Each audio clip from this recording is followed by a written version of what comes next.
périnée, au juste, c'est quoi? Le périnée, d'abord, c'est un muscle. C'est un muscle qui ressemble à un hamac et qui, comme tout bon hamac qui se respecte, si on veut qu'il soit efficace, doit être accroché à deux bouts. Le périnée, lui, il est accroché au pubis devant, au coccyx derrière, et il vient fermer tout le bas du bassin. Il est percé chez la femme de 3 orifices: orifice urinaire, orifice vaginal, orifice anal. Alors à quoi il sert le périnée?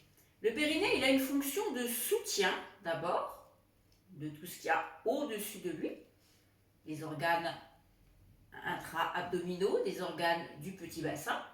Et il a également une fonction importante dans ce qu'on appelle la continence urinaire et anale. C'est-à-dire que le périnée, il vous permet de retenir les urines, de retenir les selles, de retenir les gaz quand on a envie et qu'on n'a pas moyen d'y aller à ce moment-là. Lorsque vous avez accouché, votre périnée est soumis malgré tout à rude épreuve. Il est étiré pour laisser passer la tête de votre bébé. Il y a un appui important qui s'effectue sur lui et il peut éventuellement être déchiré ou être coupé si vous avez eu une épisiotomie. Alors tout ça se refait très bien dans la mesure où on y fait attention, où on y prête également attention. Comment est-ce qu'on fait pour contracter le périnée? Ce qui est important de savoir déjà, c'est que la contraction du périnée ne doit pas transparaître sur votre corps. C'est vraiment une contraction de l'intérieur. Vous devez être capable de discuter avec quelqu'un en contractant votre périnée sans que l'autre personne ne se dise « Ouh là là, ma pauvre, tu vas avoir des soucis de périnée ». D'accord? Ça, c'est la première chose. Deuxième chose, quand on contracte le périnée, on a, nous, des sensations au niveau de notre corps. Des sensations qui sont subtiles, mais qui existent et qui se sentent malgré tout. Alors, qu'est-ce qui se passe quand on contracte le périnée? Le pubis est devant, le coccyx est derrière. Quand vous contractez votre périnée, la pointe du coccyx a tendance à rentrer entre les fesses et à se rapprocher du pubis. Et lorsqu'on est normalement constitué, derrière le coccyx, on a l'orifice anal.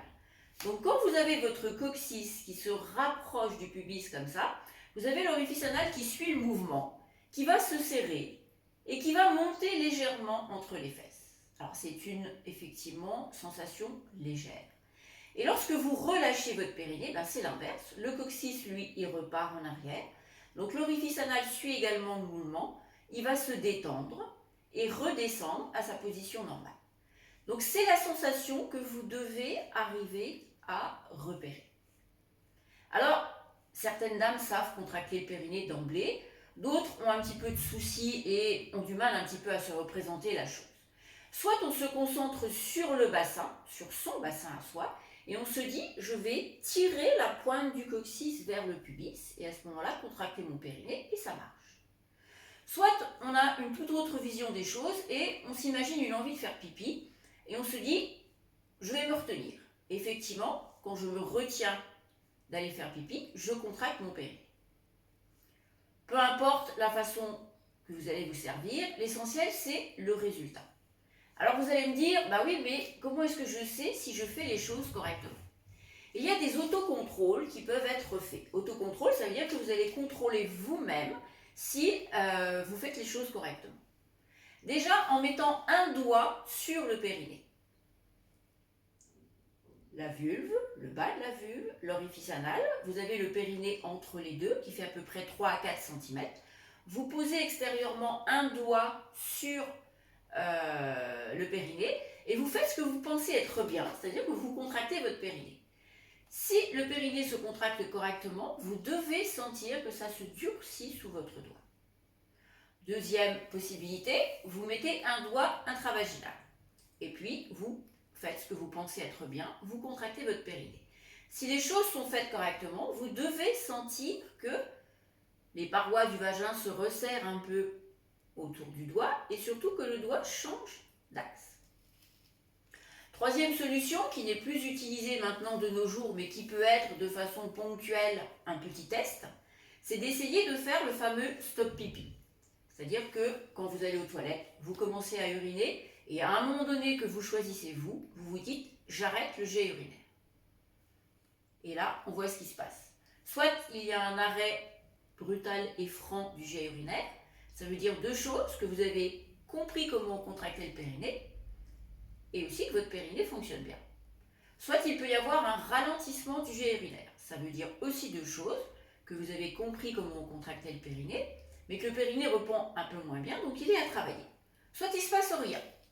Ça peut vouloir dire deux choses aussi, soit que vous n'avez pas compris comment contracter le périnée, soit que vous avez bien compris, mais que le périnée est à travailler puisqu'il répond très très peu. Et puis, dernière façon de vérifier si vous contractez correctement votre périnée, c'est uniquement si vous avez repris les rapports sexuels. Vous dites rien à votre partenaire et après éjaculation, vous contractez le périnée.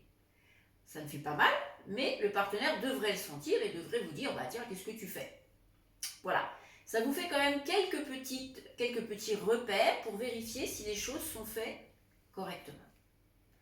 Alors, petit exercice pour situer le périnée. Vous vous mettez assis sur une chaise ou sur un ballon et vous positionnez vos doigts sous les ischions, c'est-à-dire sous les petits os, avec les doigts qui se touchent et les paumes de main dirigées vers vos fesses.